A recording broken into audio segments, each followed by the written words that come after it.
اللہ الرحمن الرحیم۔ جمعہ کا دن بہت ہی افضل دن ہے کہ جمعۃ المبارک،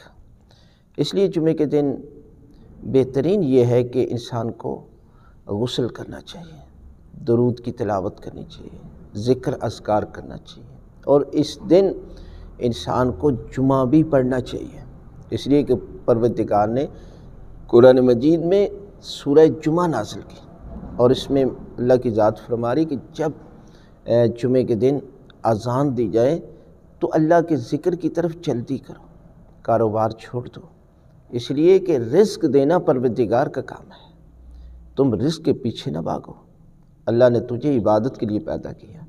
لہذا تیری زندگی کا مقصد اللہ کی اطاعت اور عبادت ہے۔ لہذا اس دن ایک ذکر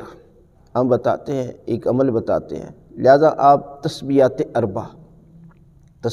اربع کی بڑی فضیلت ہے کہ اگر انسان ایک دفعہ تسبیحات اربع کا ذکر کرتا ہے تو پروردگار جنت میں اس کا ایک درخت لگا دیتا ہے، اتنا بڑا اجر ہے۔ تسبیحات اربع کیا ہے؟ سبحان اللہ والحمد للہ ولا الہ الا اللہ واللہ اکبر ولا حول ولا قوۃ الا باللہ العلی العظیم۔ یعنی تسبیحات اربع کے ساتھ اس ذکر کو بھی شامل کر لیں،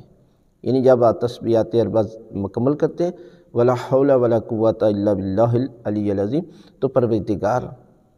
اہل آسمان، اہل زمین، دنیا کے تمام حاکموں اور دشمنوں کے شر سے، حسد کرنے والوں کے حسد سے پروردگار جو ہے وہ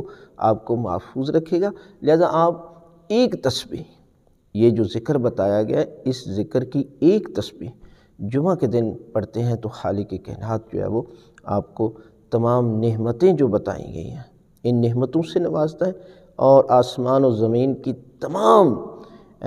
شر پسندوں سے پروردگار جو ہے وہ آپ کو محفوظ رکھتا ہے۔